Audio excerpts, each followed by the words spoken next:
December 31st, 1905, and Field Marshal Alfred Graf von Schlieffen sits alone in his Berlin office, watching the last hours of the year slip away, while he puts the finishing touches on a document that will shape the destiny of millions.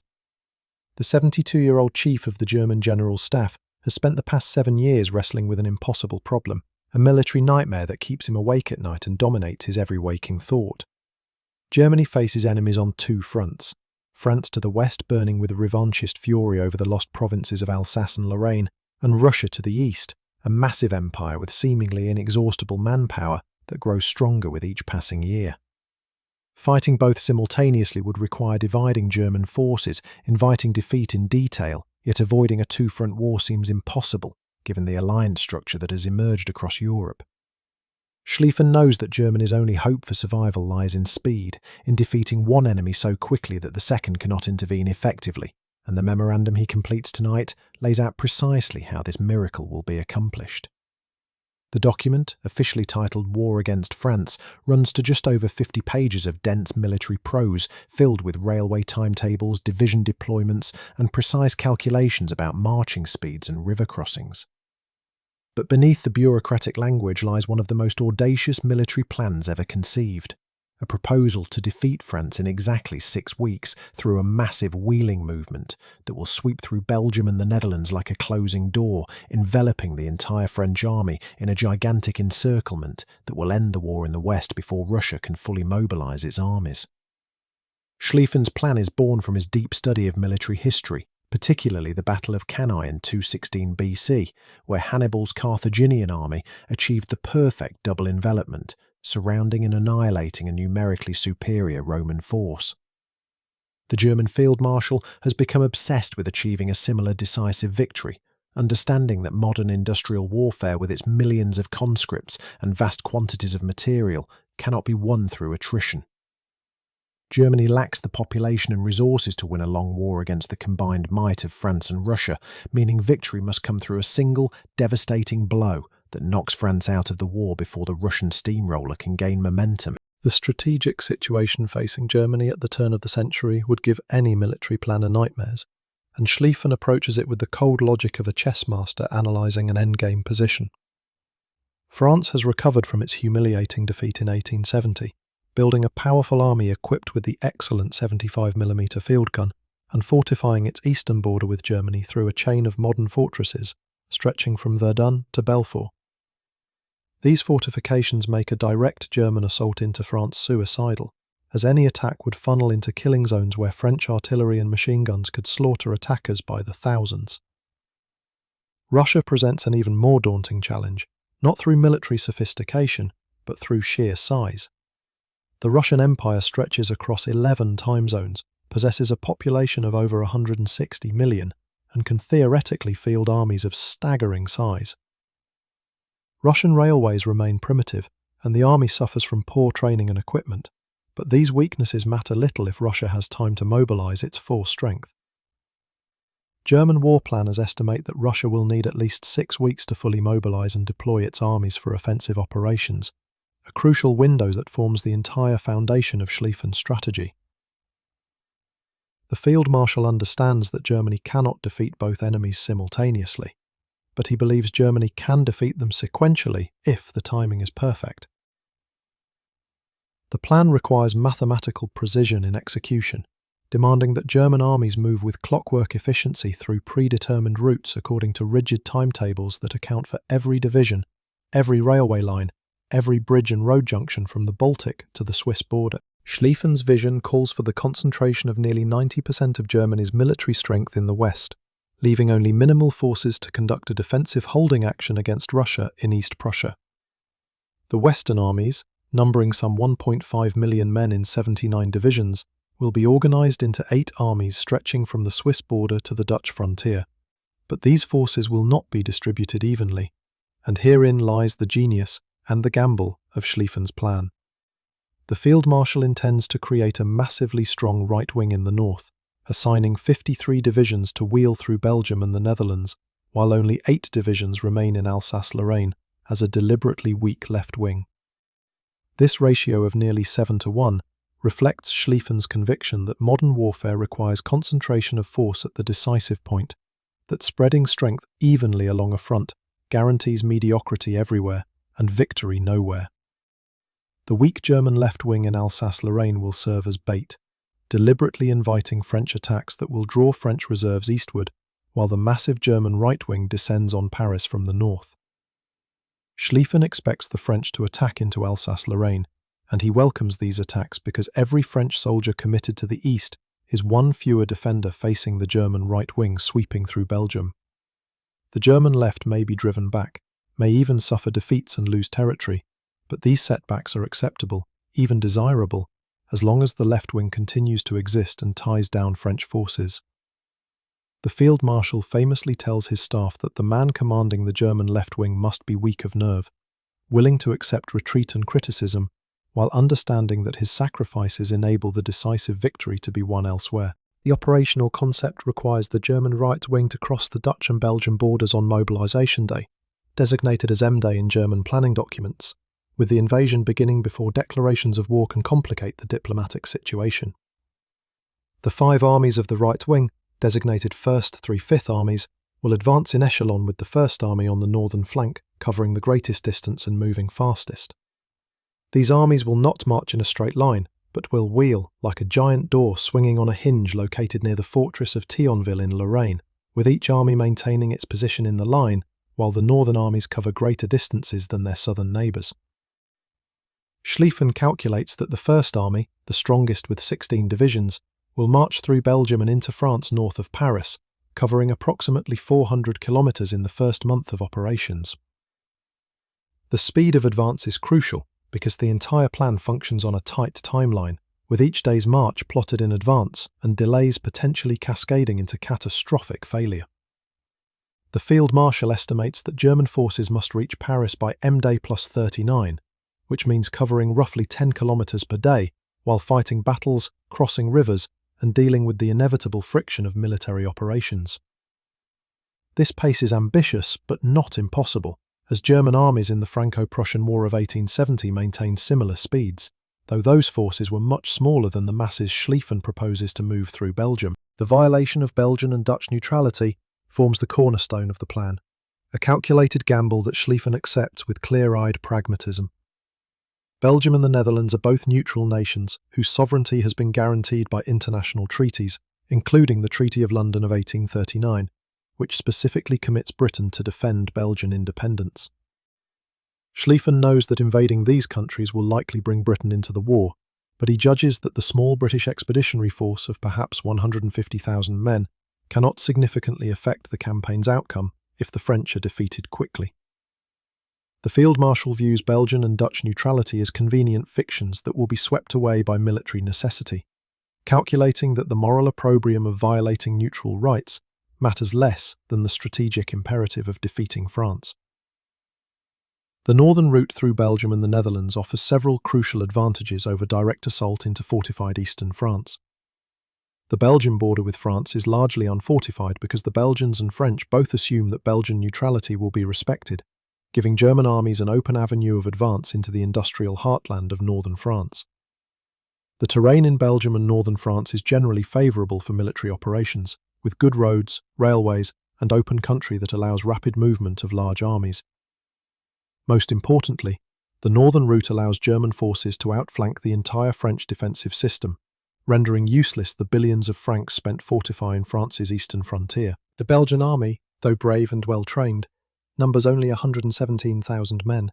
and lacks the strength to seriously impede the German juggernaut. Schlieffen's plan calls for the swift reduction of Belgian fortresses through bombardment by heavy siege artillery, including the massive 420mm Krupp guns that can demolish even the strongest fortifications. The fortress city of Liège guards the Meuse River crossings that German armies must secure to maintain their advance schedule, and Schlieffen expects to capture Liège within 48 hours of crossing the border, through a combination of surprise assault and overwhelming firepower. Once through Belgium, the German right wing will cross into France north of the fortress line, advancing through Lille, Arras, and Amiens toward Paris. The French capital sits only about 250 kilometres from the Belgian border, a distance that German armies should cover in 3 to 4 weeks, if resistance is moderate. Schlieffen does not expect to capture Paris itself, understanding that besieging a city of 3 million inhabitants would consume time and troops that cannot be spared. Instead, the German right wing will sweep past Paris to the west, cutting the city off from the rest of France and threatening to envelop the entire French army in a pocket between the German right wing wheeling east of Paris and the German left wing holding in Alsace-Lorraine. This giant encirclement, the canaille that Schlieffen dreams of achieving, will trap the bulk of French military power in a cauldron where it can be systematically destroyed through artillery bombardment and infantry assault. The psychological shock of seeing their capital threatened and their armies surrounded should break French morale,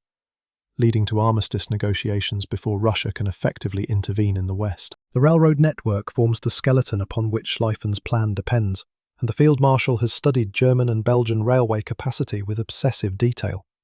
Germany possesses the most sophisticated railway system in the world, with multiple trunk lines running east-west and an elaborate mobilization plan that specifies exactly how each division will move from its peacetime garrison to its wartime deployment position. The German railway timetable for mobilization is a masterpiece of logistics, scheduling 11,000 trains to move across the network in the first 2 weeks of mobilization, carrying men, horses, artillery, ammunition, and supplies to designated assembly areas along the Belgian and French frontiers. Each train follows a predetermined route at specified times, with marshalling yards organized to prevent congestion and ensure smooth flow of traffic. The mobilization plan assumes no disruptions, no mechanical failures, no accidents that might create bottlenecks in the system, a dangerous assumption that reveals the plan's fragility.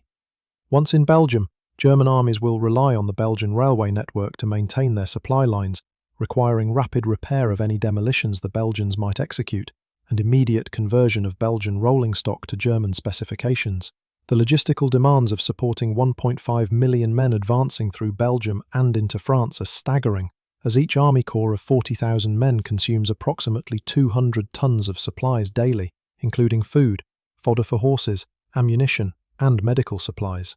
Moving these supplies forward as armies advance requires thousands of wagons, intact railways, and careful planning to ensure ammunition reaches artillery batteries and food reaches hungry soldiers. Schlieffen's plan includes detailed calculations about supply requirements, but these calculations assume that railways remain operational, that roads stay passable, and that enemy action does not significantly disrupt the supply network. The German General Staff believes its logistics system is superior to any potential opponent, but the plan contains limited flexibility if supply lines are cut or delays accumulate. The question of British intervention haunts Schlieffen's calculations, though he ultimately dismisses it as an acceptable risk. Britain maintains only a small professional army, the British Expeditionary Force, which numbers approximately 6 divisions compared to the 79 divisions Germany will deploy in the west. Even if Britain honours its treaty obligations to Belgium and enters the war, Schlieffen believes the BEF cannot arrive in France in sufficient strength or speed to affect the campaign's outcome. The Field Marshal famously dismisses the British Army as contemptible, a reference to its size rather than its quality, though this attitude reflects dangerous underestimation of British military capability and determination. More significantly, Schlieffen fails to adequately consider the long-term implications of British belligerency, focusing exclusively on the decisive 6-week campaign that will defeat France, while ignoring the possibility of prolonged warfare where British naval power and industrial capacity could prove decisive. The Royal Navy's dominance of the seas means that Britain can impose a blockade on Germany, slowly strangling the German economy and preventing importation of vital raw materials. But these are problems for the future, concerns that matter only if the 6-week campaign fails to achieve its objective. Schlieffen's entire strategic vision rests on the assumption that speed and operational brilliance can render irrelevant the Entente's advantages in population, resources, and geography. That a perfect battle of annihilation will make subsequent developments meaningless. The French military presents Schlieffen with an opponent he respects, but believes he can defeat through superior operational planning. French military doctrine in the early 20th century emphasizes the offensive, teaching that élan and aggressive spirit can overcome material disadvantages. French war plans, which evolved through various iterations designated Plan 14 through Plan 17, generally call for immediate offensives into Alsace-Lorraine to recover the lost provinces and carry the war onto German soil. This French commitment to the offensive plays directly into Schlieffen's hands, as every French soldier attacking eastward is one fewer defender facing the German right wing advancing from the north. The Field Marshal expects French attacks in Alsace-Lorraine to be bloody failures, with French infantry advancing in dense formations being massacred by German machine gun fire and artillery. But even if the French achieve local successes in the east, these victories will be tactical only, having no effect on the strategic situation as German armies envelop France from the north. Schlieffen studies French military exercises and notes the French tendency to underestimate Belgian fortifications and the speed at which German armies might move through Belgium, suggesting that French war planning does not adequately prepare for the massive envelopment the German right wing will execute. The French possess excellent artillery, particularly their 75mm field guns, which can fire up to 20 rounds per minute with deadly accuracy. But Schlieffen believes that French reliance on field artillery leaves them vulnerable to German heavy howitzers, which can destroy French positions from beyond the range at which the 75mm guns can effectively respond. By late 1905, Schlieffen has refined his plan to what he believes is optimal form, though he continues to worry about the strength of the right wing. In his final memorandum, he emphasizes repeatedly that the right wing must be kept strong, that success depends on overwhelming force at the decisive point, that stripping divisions from the right wing to reinforce other sectors would be fatal to the entire concept. The Field Marshal's notes include his most famous statement, allegedly his dying words in 1913, urging his successors to keep the right wing strong, though historians debate whether he actually spoke these words on his deathbed or whether they are apocryphal. What is certain is that Schlieffen viewed the concentration of force in the right wing as absolutely critical, understanding that diluting this strength to meet other demands would undermine the plan's fundamental logic. He calculates minimum force requirements for each army based on the resistance they might encounter, concluding that 53 divisions represents the smallest force that can reliably execute the wheeling movement through Belgium and the defeat of France. Reducing the right wing below this strength increases the risk of failure beyond acceptable levels, turning what Schlieffen views as a calculated gamble into a desperate throw of the dice with victory uncertain. When Helmut von Moltke the Younger succeeds Schlieffen as Chief of the General Staff in January 1906, he inherits this plan, along with explicit instructions to preserve its fundamental character. Moltke, nephew of the great Helmut von Moltke, who masterminded Prussia's victories in the wars of German unification, lacks his uncle's brilliance and self-confidence, but understands that he must work within the framework Schlieffen established. German war planning over the next 8 years will consist largely of refining and updating the Schlieffen Plan, adjusting division assignments and railway schedules, but preserving the essential concept of rapid victory in the West through envelopment via Belgium. However, Moltke begins making modifications to the plan almost immediately, changes that subtly but significantly alter its character and increase its risk of failure. The younger Moltke proves more cautious than Schlieffen, more concerned about potential problems, and less willing to accept the calculated risks that his predecessor viewed as necessary for victory. These modifications will prove catastrophic when the plan is finally executed in August 1914, transforming Schlieffen's vision of decisive victory into a stumbling advance that falls just short of success. Moltke's first major change involves the strength of the right wing relative to the left, as he reduces the ratio from 7-1 in Schlieffen's original plan to 3-1 in the version executed in 1914. This modification reflects Moltke's concern that Alsace-Lorraine, the birthright of German nationalism recovered from France in 1871, should not be abandoned even temporarily to French occupation. Where Schlieffen was willing to trade space for time, accepting French advances in the east as the price of overwhelming strength in the north, Moltke insists on defending German territory more actively. He reinforces the left wing from 8 divisions in Schlieffen's plan to 25 divisions in the 1914 version, troops that must come from somewhere, and that somewhere is inevitably the right wing. The 9 additional divisions assigned to the left wing in Alsace-Lorraine represent 9 divisions that will not participate in the decisive wheeling movement through Belgium, reducing the margin for error and increasing the likelihood that the right wing will lack sufficient strength to complete its mission. This modification violates Schlieffen's fundamental principle of concentration at the decisive point, distributing strength more evenly in response to political and psychological pressures rather than operational logic. Moltke also decides to respect Dutch neutrality, removing the Netherlands from the planned invasion route and forcing German armies to funnel through Belgium alone. This change constricts the frontage available for the right wing's advance, creating potential bottlenecks as multiple armies try to march through limited road networks. The decision reflects political calculation, as Germany hopes to use Dutch ports for trade if the Royal Navy imposes a blockade, but it further constrains the plan's execution and reduces flexibility. The third major modification involves the deployment of German forces to East Prussia to counter Russian invasion. Troops that again must come from somewhere, and again are drawn from the armies in the west. Schlieffen's original plan accepted that East Prussia might be overrun by Russian forces in the first weeks of war, gambling that these territorial losses would be temporary and reversed after France's defeat freed German armies for operations in the east.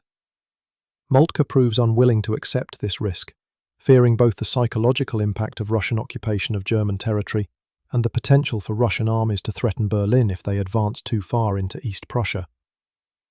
He increases the garrison in East Prussia from minimal covering forces in Schlieffen's plan to substantial armies capable of conducting independent operations. And while these forces are not directly drawn from the right wing, they represent troops that might otherwise have been available for the decisive campaign in France. The cumulative effect of Moltke's modifications is to transform Schlieffen's focused, calculated plan into something more cautious and diffuse, hedging against multiple potential disasters rather than accepting risk in pursuit of decisive victory. The modified plan attempts to simultaneously defeat France quickly, defend Alsace-Lorraine actively, respect Dutch neutrality, and protect East Prussia from Russian invasion, objectives that pull in different directions and reduce the concentration of force that Schlieffen viewed as essential for success. Beyond these strategic modifications, Moltke makes countless smaller changes to adapt the plan to new circumstances as weapons, tactics, and the international situation evolve between 1906 and 1914. The proliferation of machine guns in European armies requires adjustments to casualty estimates and attack tactics, as massed infantry assaults that might have succeeded in 1870 become suicidal in the face of modern automatic weapons. The development of quick-firing field artillery, particularly the French 75mm gun, increases the firepower available to defenders and raises questions about whether attacking forces can maintain the rapid advance schedules Schlieffen's timetable requires. The improvement of Belgian fortifications, particularly around Liège, suggests that reducing these positions might take longer than the 48 hours Schlieffen allotted, potentially disrupting the entire timeline if German armies are delayed at the frontier. Moltke commissions the development of super-heavy siege artillery to deal with modern fortifications, resulting in the massive 420mm Big Bertha howitzers and Austrian 305mm Skoda mortars that will prove capable of demolishing even the strongest concrete and steel fortresses. But the need for these weapons indicates recognition that the path through Belgium may not be as easy as Schlieffen assumed, that the Belgians might choose to fight rather than acquiesce to German demands for free passage. The political dimension of the Schlieffen Plan receives inadequate attention from German military planners, who view war as primarily a military rather than political problem. The assumption that Belgium will offer only token resistance, that Britain might remain neutral despite treaty obligations, and that France will sue for peace after military defeat, all rest on questionable political judgments that reflect the German military's faith in the primacy of force. Chancellor Theobald von Bethmann-Hollweg, when he finally learns the details of the plan in 1912, expresses horror at its political implications,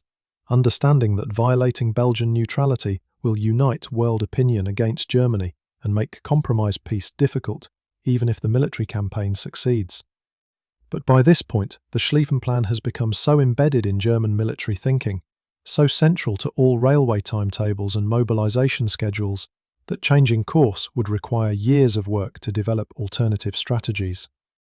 The German General Staff has placed all of Germany's strategic eggs in one basket, creating a situation where the only war plan available requires actions that will turn potential neutrals into enemies and transform a European conflict into a world war.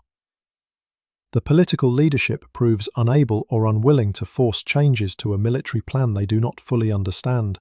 while the military leadership dismisses political concerns as secondary to operational requirements. a civil-military divide that will have catastrophic consequences. August 1914 arrives with European tensions at breaking point following the assassination of Archduke Franz Ferdinand in Sarajevo on June 28th, and the subsequent July crisis rapidly escalates toward general war as the alliance system pulls nation after nation into the conflict. When Austria-Hungary declares war on Serbia on July 28th, Russia begins partial mobilization to support its Slavic client state, and Germany responds with demands that Russia halt mobilization or face war. The German ultimatums to Russia and France follow a rigid timetable, driven by the requirements of the Schlieffen Plan, as the General Staff understands that any delay in beginning operations reduces the time available to defeat France before Russia can fully mobilize. On August 1st, Germany declares war on Russia, and on August 3rd, declares war on France, citing fabricated border incidents as justification. The declarations of war are timed to coincide with the mobilization schedule that will launch the Great Wheeling movement through Belgium, with the first German troops crossing the Belgian frontier on August 4th, the very day that Britain's ultimatum demanding respect for Belgian neutrality expires. The Kaiser and his civilian government discover to their dismay that the Schlieffen Plan allows for no partial mobilization, no limited war, no diplomatic flexibility once the machinery begins to turn. The plan is all or nothing, requiring immediate full mobilization and attack, or abandonment of the entire concept, a rigidity that reflects the plan's mathematical precision, but eliminates options for political leaders seeking to manage the crisis. When German troops cross the Belgian frontier in the pre-dawn darkness of August 4, 1914, they believe they are executing a plan that will win the war by October. The 5 armies of the right wing, totaling over 1 million men, advance in the massive wheeling movement that Schlieffen designed, with the First Army under General Alexander von Kluck on the northern flank covering the greatest distance. The men march in high spirits, many with flowers in their rifle barrels given by civilians who believe the boys will be home by Christmas, following roads that lead through Belgium toward France and the decisive victory that 9 years of planning promised. But within days, the first discrepancies between plan and reality begin to appear, small frictions that accumulate into major problems as the campaign progresses. The Belgians, rather than offering token resistance or requesting free passage for German armies, choose to fight, destroying bridges and railways, flooding portions of the country, and conducting a mobile defence that slows German advance. The fortress of Liège, which Schlieffen expected to fall in 48 hours, holds for 12 days, despite bombardment by the massive siege guns, delaying the German First and Second Armies and disrupting the precise timetable on which the entire plan depends. By the time Liège finally falls, the German advance is already 3 days behind schedule, a deficit that will never be recovered. The Belgian army, though forced to retreat by overwhelming German numbers, remains intact as a fighting force and conducts a skillful withdrawal toward Antwerp, drawing German troops away from the main advance to invest the fortress city. The German First Army must detach forces to contain the Belgian Field Army in Antwerp, reducing Kluck's strength just as his army should be at maximum power for the decisive wheel south toward Paris. The British Expeditionary Force, far from being negligible as Schlieffen assumed, arrives in France with remarkable speed and proves to be the best trained, most professional force on the Western Front, its rifle fire so rapid and accurate that German troops believe they are facing machine guns.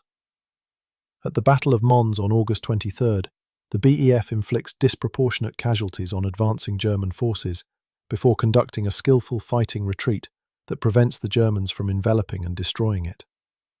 The French, rather than throwing themselves recklessly at German positions in Alsace-Lorraine as Schlieffen expected, quickly recognize the threat developing in the north and begin shifting forces to meet the German right wing. The French railway system, though less sophisticated than Germany's, proves capable of moving armies with impressive speed, allowing General Joseph Joffre to transfer divisions from the eastern frontier to create new armies facing the German advance through Belgium. The German armies advancing through Belgium discover that the logistical demands of modern warfare exceed even Schlieffen's careful calculations, as millions of men and horses consume supplies faster than railways and wagons can deliver them. Soldiers begin the campaign carrying 3 days' rations, but soon exhaust these supplies and must live off the land, requisitioning food from Belgian and French civilians in ways that create lasting bitterness and resistance. The horses pulling German artillery and supply wagons require enormous quantities of fodder, up to 20 pounds per horse per day, and begin to break down under the strain of forced marches over poor roads. German soldiers, expected to march 25 to 30 kilometers per day while carrying 60-pound packs in summer heat, begin falling out from exhaustion, with entire regiments leaving hundreds of stragglers behind as they push toward their objectives. The precise timetable that Schlieffen created, with each day's march and each battle's outcome calculated in advance, begins to dissolve as the friction of war accumulates. By the time German armies reach the Marne River in early September, they are exhausted, undersupplied, and operating far beyond their secure communications with headquarters in Germany. The Battle of the Marne, fought from September 6th to 12th, 1914, represents the decisive test of whether Schlieffen's plan can achieve the victory it promised, and the answer comes back negative. General von Kluck's First Army, which should be west of Paris, completing the Great Wheeling Movement, has instead turned southeast of Paris in pursuit of retreating French and British forces, exposing its right flank to garrison troops that French General Joseph Gallieni rushes out from Paris. The famous taxis of the Marne, civilian vehicles commandeered to transport 6,000 troops to the front, become symbolic of French determination to resist, even when conventional military transport proves inadequate. The German First and Second Armies, which should be operating in coordination as part of the enveloping right wing, have opened a gap between them that French and British forces exploit, threatening to split the German advance and force a general retreat. General von Moltke, directing operations from Luxembourg, hundreds of kilometers from the fighting, loses control of the battle as communications break down and army commanders make independent decisions based on incomplete information. On September 9th, Moltke sends a staff officer to the front to assess the situation, and this officer, Lieutenant Colonel Richard Hench, makes the fateful decision to order the First Army to retreat, beginning a general German withdrawal to the Aisne River that ends any hope of decisive victory in 1914. The failure of the Schlieffen Plan at the Marne dooms Germany to exactly the kind of long war that Schlieffen had designed his plan to avoid, a grinding, attritional conflict where Germany's disadvantages in population and resources will ultimately prove decisive. The German armies dig trenches along the Aisne, the French and British dig facing trenches, and within weeks a continuous line of fortifications stretches from the English Channel to the Swiss border, rendering impossible the war of movement and manoeuvre that the Schlieffen Plan required. The Kaiser's promise that the boys will be home by Christmas proves cruelly false, as the war settles into 4 years of unimaginable carnage, with millions dying in battles that gain mere kilometres of devastated landscape. The Schlieffen Plan, that mathematical masterpiece that promised decisive victory in 6 weeks, lies in ruins, its failure transforming World War I from a short, sharp conflict into a catastrophic industrial slaughter that destroys 4 empires and kills nearly 20 million people. The reasons for the plan's failure prove complex and controversial, debated by historians for over a century. Schlieffen's fundamental concept of rapid victory through envelopment was sound in theory, but proved unachievable in practice, given the realities of early 20th century warfare. The plan demanded perfection in execution, requiring armies to march on precise schedules, despite enemy resistance, supply difficulties, and the inevitable friction of military operations. Any delays, any deviations from the plan, any unexpected developments could cascade into major problems because the timetable had no cushion, no margin for error built into its rigid structure. Moltke's modifications to the original plan, particularly the weakening of the right wing to defend Alsace-Lorraine and respect Dutch neutrality, reduced the margin for success and made failure more likely.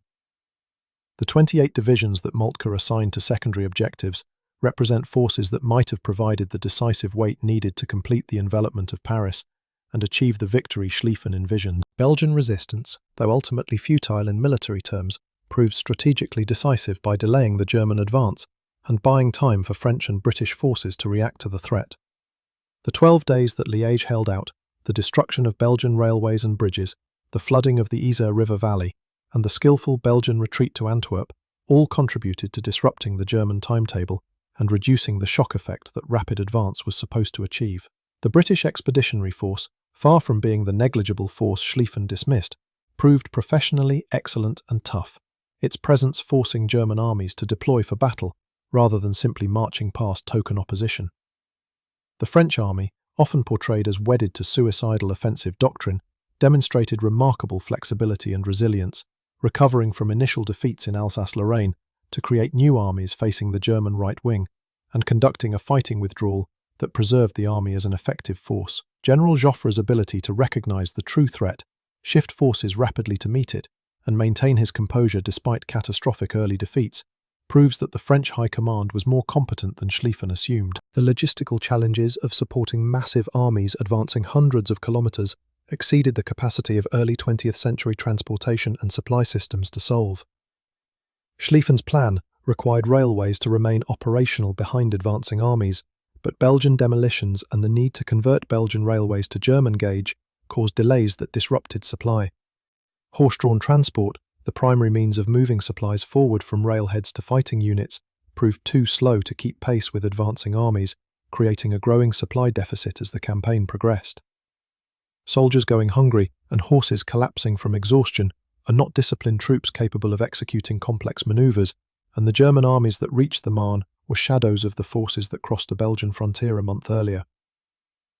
The communications technology of 1914, relying on telegraph and telephone lines that could be cut and required physical infrastructure, proved inadequate for maintaining command and control over armies operating hundreds of kilometers from headquarters. Moltke's loss of control during the Battle of the Marne, his inability to coordinate the actions of his army commanders, or even to know what was happening at the front, reflected the fundamental limitation that pre-radio armies could not be effectively commanded once they moved beyond secure communications. The Schlieffen Plan's failure had profound consequences for Germany and the world, transforming what might have been a short European war into 4 years of industrial slaughter that reshaped the 20th century. The plan's collapse forced Germany into a two-front war against enemies with superior resources, exactly the situation Schlieffen had sought to avoid. The long war that followed ground down German military power through attrition, slowly strangling the German economy through British blockade, and ultimately led to Germany's defeat in 1918.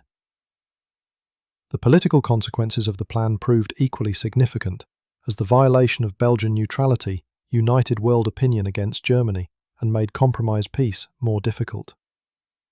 The brutality of the German occupation of Belgium, including execution of civilians accused of resistance and the deliberate destruction of cultural landmarks like the library at Louvain, created propaganda victories for the Entente that portrayed Germany as a barbaric aggressor, trampling on the rights of small nations. American public opinion, initially neutral or divided, swung decisively against Germany,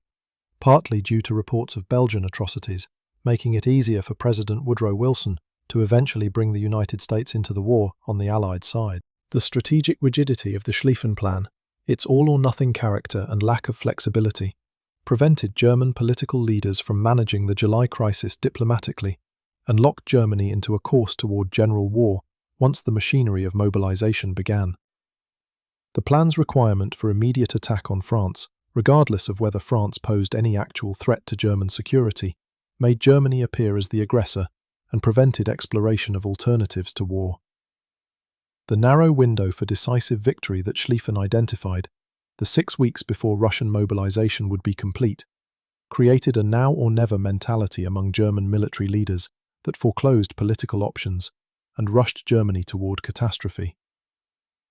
If Germany had possessed alternative war plans that allowed for limited mobilization, defensive strategies, or flexible response to developing situations, the outcome of the July crisis might have been different. But the General Staff had invested so heavily in the Schlieffen Plan, had made it so central to all military preparations, that abandoning it would have left Germany without any coherent strategy for fighting a two-front war. The cultural and psychological dimensions of the Schlieffen Plan's appeal to German military thinking deserve consideration, as the plan reflected characteristically German faith in planning, precision, and the supremacy of military expertise over political considerations. The Prussian military tradition emphasized thorough preparation, detailed staff work, and the belief that superior planning could overcome material disadvantages, a tradition stretching back to Frederick the Great and given modern form by the elder Moltke's victories in the wars of German unification.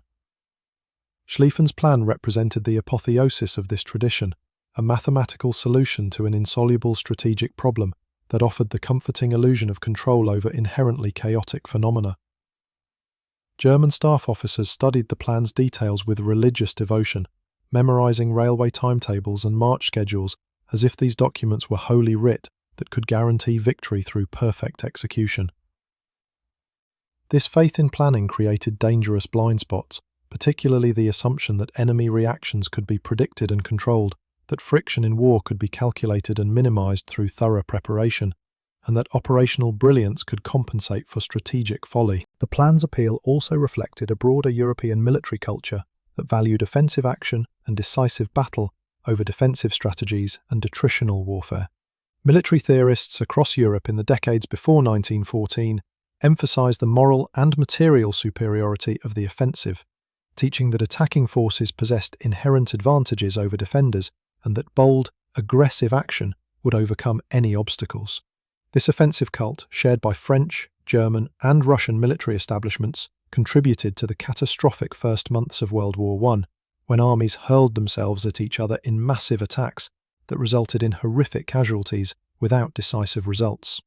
Schlieffen's plan represented the most sophisticated expression of offensive doctrine, promising not just an attack, but a perfect attack, an envelopment battle that would annihilate the enemy army and win the war in a single campaign. The psychological need for such a solution, for a way to escape the strategic trap of the two-front war through military genius rather than diplomatic flexibility, proved so powerful that it overwhelmed rational analysis of the plan's risks and limitations. The technical challenges that doomed the Schlieffen Plan also illuminate the gap between early 20th century military ambitions and capabilities, revealing how advances in weaponry had outpaced developments in mobility and communications.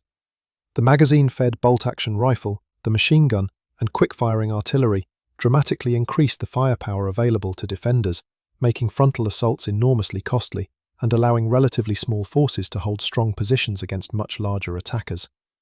But offensive forces still moved at the speed of marching infantry and horse-drawn transport, little faster than Napoleon's armies a century earlier, creating a fundamental imbalance between the power of the defence and the mobility of the attack. Railroads allowed rapid strategic movement to theatres of operation, but could not extend beyond railheads to support tactical advances into enemy territory, meaning armies that advanced beyond their rail networks quickly outran their supplies. The telephone and telegraph provided instantaneous communication along fixed lines, but could not follow mobile armies into enemy territory, creating a command and control gap that widened as armies advanced. These technical limitations meant that Schlieffen's plan, for all its mathematical precision and careful calculation, attempted something that was probably impossible with early 20th century military technology. The question of whether a better executed version of the Schlieffen Plan might have succeeded continues to fascinate military historians and strategists, spawning countless alternative history scenarios and wargame simulations. If Moltke had maintained Schlieffen's original force ratios, keeping the right wing at maximum strength and accepting greater risk in Alsace-Lorraine, would the wheeling movement have swept past Paris and enveloped the French army? If the Belgians had not resisted, allowing German armies to advance on schedule, without the delays at Liège, would the strategic situation at the Marne have developed differently? If Kluck had continued west of Paris as originally planned, rather than turning southeast in pursuit of seemingly beaten enemies, would the gap between German armies never have opened? These counterfactual questions have no definitive answers, but analysis suggests that the plan's fundamental concept required near-perfect execution to succeed, and that any single point of failure could doom the entire enterprise. The margin for error was simply too small, the demands on troops and logistics too great, and the assumptions about enemy behaviour too optimistic for success to be likely even under improved circumstances. Some military historians argue that the Schlieffen Plan was doomed from conception, that no operational plan could overcome Germany's fundamental strategic disadvantages, and that the very existence of the plan locked Germany into an aggressive posture that made war more likely and compromise impossible. This interpretation suggests that Schlieffen's mathematical exercise, brilliant as it may have been in purely military terms, represented strategic malpractice because it gave German leaders false confidence that a two-front war could be won quickly, when in fact such a war was probably unwinnable, regardless of operational skill. A wiser strategy might have accepted that Germany could not defeat France and Russia simultaneously, and focused instead on diplomatic efforts to prevent the formation of hostile alliances, or on defensive strategies that might have exhausted enemy offensives without requiring Germany to violate neutral countries. But such alternatives would have required German leadership to accept limited objectives and strategic patience, rather than seeking decisive victory through military genius, a psychological adjustment that proved beyond the capacity of the Kaiser's government. The legacy of the Schlieffen Plan extends far beyond its immediate failure in 1914, influencing military thinking and strategic planning throughout the 20th century. The plan became a case study in military education worldwide, taught as an example of both operational brilliance and strategic folly, demonstrating how tactical and operational excellence cannot compensate for fundamentally flawed strategy. Military planners studying the Schlieffen Plan learn about the dangers of rigid timetables that cannot accommodate friction, the importance of logistics in sustaining offensive operations, the difficulty of maintaining command and control over widely dispersed forces, and the folly of making war plans that require potential allies to remain neutral despite obvious provocations. The plan also illustrates the civil-military tensions that arise when military planners make strategic decisions with profound political implications without adequate civilian oversight or input, a lesson particularly relevant to nuclear-age military planning, where weapons systems and war plans can lock nations into dangerous courses of action. German military thinking between the world wars remained haunted by the Schlieffen Plan's failure, with Wehrmacht planners in the 1930s determined to avoid repeating the mistakes of 1914. The Blitzkrieg concept that Germany employed so successfully in the early years of World War II represented in many ways a technological solution to the problems that doomed the Schlieffen Plan, using tanks, mechanized infantry, and close air support to achieve the rapid breakthrough and deep penetration that Schlieffen's marching infantry could not accomplish. The successful German campaigns in Poland and France in 1939 and 1940 vindicated the Schlieffen Plan's fundamental concept of rapid, decisive victory through envelopment, while demonstrating that such operations required technological capabilities that did not exist in 1914. The irony is that Germany's early World War II victories, achieved through what might be called Schlieffen's plan properly executed with modern weapons, ultimately led to the same strategic disaster that befell Imperial Germany, as short, victorious campaigns gave way to prolonged multi-front war against enemies with superior resources. The psychological trauma of the Schlieffen Plan's failure marked an entire generation of German military officers who had to reconcile their faith in superior planning and execution with the reality of defeat. Officers who had been junior staff members during the 1914 campaign, who had memorized the railway schedules and march tables, who had believed that mathematical precision could guarantee victory, faced the collapse of their worldview when the plan failed at the Marne. Some, like Erich Ludendorff, responded by doubling down on military solutions and pursuing total victory even as Germany's strategic position became hopeless, unable to accept that the war they had expected to win in 6 weeks had become unwinnable. Others drew more sophisticated lessons about the limits of military power and the importance of matching political objectives to available means. But these voices generally lost out to those who insisted that Germany had not been defeated militarily, but rather had been stabbed in the back by domestic enemies. This refusal to accept responsibility for strategic failure, this need to blame defeat on betrayal rather than on flawed planning and unrealistic objectives, poisoned German political culture in the interwar period and contributed to the rise of Nazism. The soldiers and civilians who lived through the Schlieffen Plan's execution and failure experienced the gulf between military planning and battlefield reality in the most direct and terrible way possible. The German soldiers who marched through Belgium in August 1914 believed they were participating in a carefully planned operation that would end victoriously in 6 weeks, allowing them to return home as heroes of a short, successful war. Instead, they found themselves in a nightmare of forced marches, desperate battles, supply shortages, and mounting casualties, culminating in the retreat from the Marne and the beginning of 4 years in the trenches. Belgian and French civilians found their homes and communities transformed into battlefields, their lives shattered by invading armies that their neutrality or defensive preparations had failed to stop. The promises of international law and neutral rights proved worthless against the calculus of German military planning, demonstrating that paper guarantees cannot protect the weak when the strong decide that military necessity overrides legal obligations. The experience of living through the plan's execution watching it grind forward with mechanical determination despite the human cost, shaped European consciousness for a generation and contributed to the profound disillusionment with military glory and national ambition that characterized the interwar period. The French perspective on the Schlieffen Plan's failure reveals both the strength and limitations of defensive planning, as French military preparations proved sufficient to prevent German victory, but inadequate to achieve rapid French victory in return. French war planning before 1914, embodied in the aggressive Plan 17 calling for immediate offensives into Alsace-Lorraine, nearly resulted in catastrophic defeat when these offensives were bloodily repulsed by German defenders. The French army lost approximately 300,000 casualties in the first month of fighting, casualties that might have been fatal if German forces had not been simultaneously struggling with their own problems executing the Schlieffen Plan. General Joffre's greatness lay not in brilliant offensive planning, but in his ability to recognize failure, abandon unsuccessful offensives, and reorganize French forces to meet the threat developing from the north. The creation of new French armies to face the German right wing, accomplished through rapid railway movement and improvisation under pressure, demonstrated that French military institutions possessed greater flexibility than German plans assumed. But French success remained fundamentally defensive, preventing German victory rather than achieving French victory, and the war's stalemate along the Western Front represented failure for French strategic objectives as much as for German ones. The British role in defeating the Schlieffen Plan, though militarily modest in scale, proved strategically decisive in ways that Schlieffen completely failed to anticipate. The British expeditionary force numbered only 6 divisions, compared to the dozens of German divisions executing the right wing's advance, but these 6 divisions were positioned at the hinge point, where they could disrupt German operations disproportionate to their size.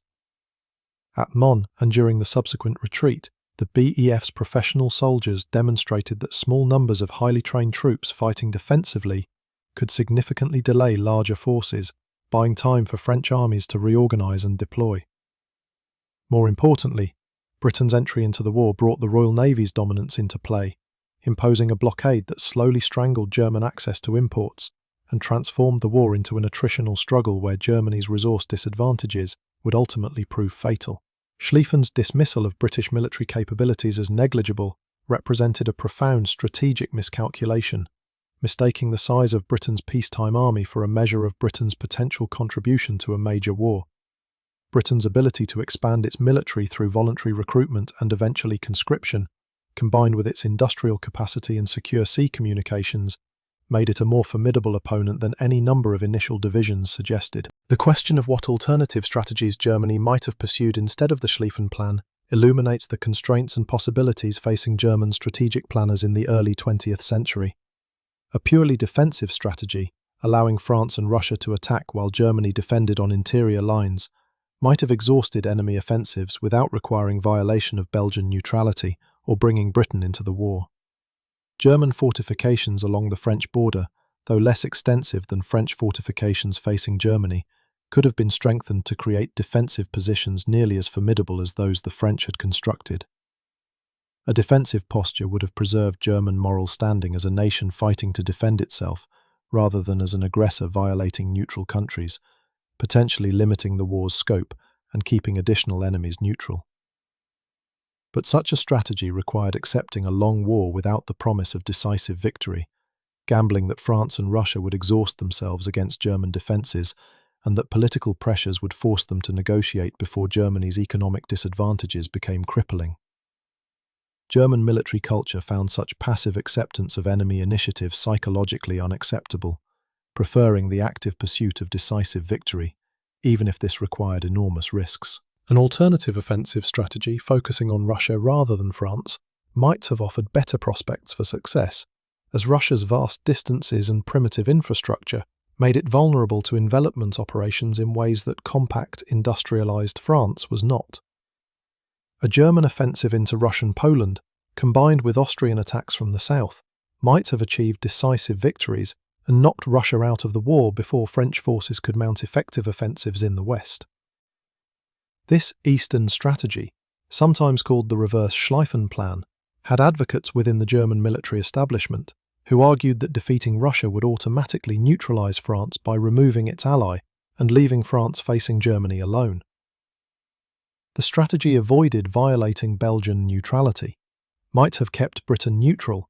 and played to German advantages in railway mobility and tactical skill against a less sophisticated opponent.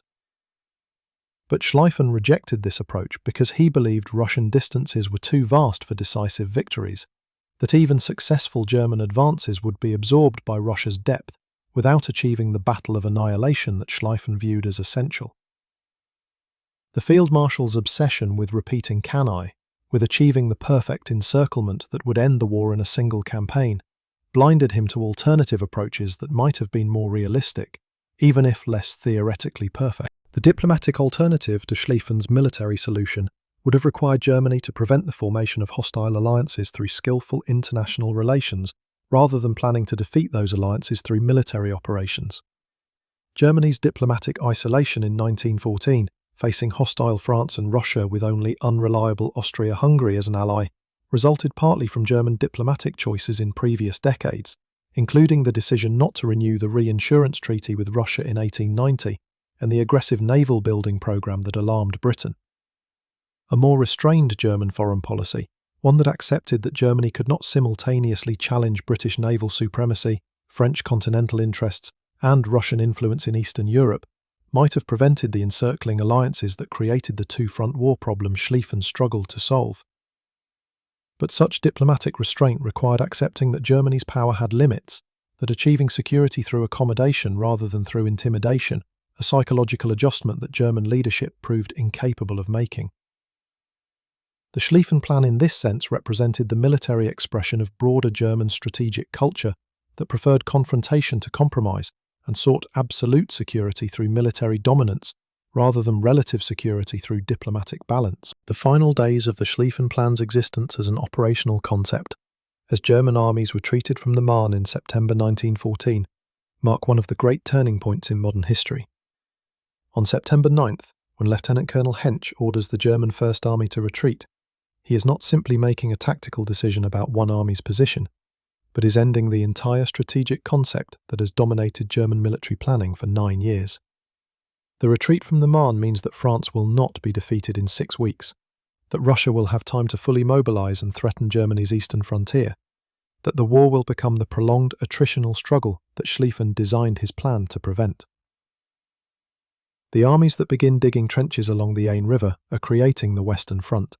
a continuous line of fortifications that will consume millions of lives over the next 4 years without achieving decisive victory for either side.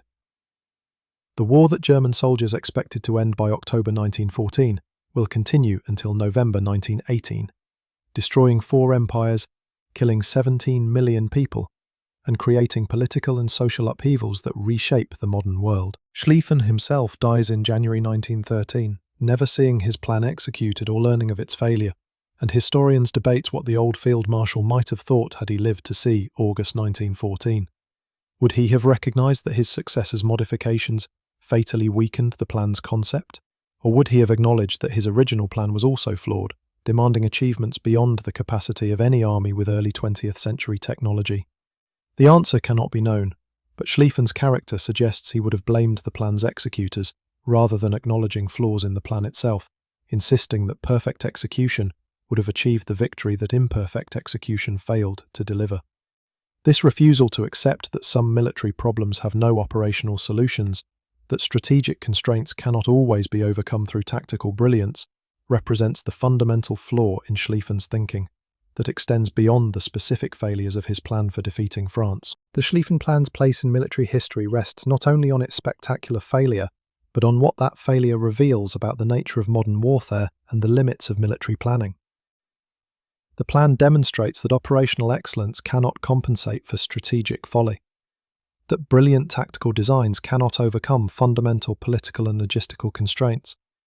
and that rigid plans requiring perfect execution are almost certain to fail when confronted with the friction and uncertainty of actual combat.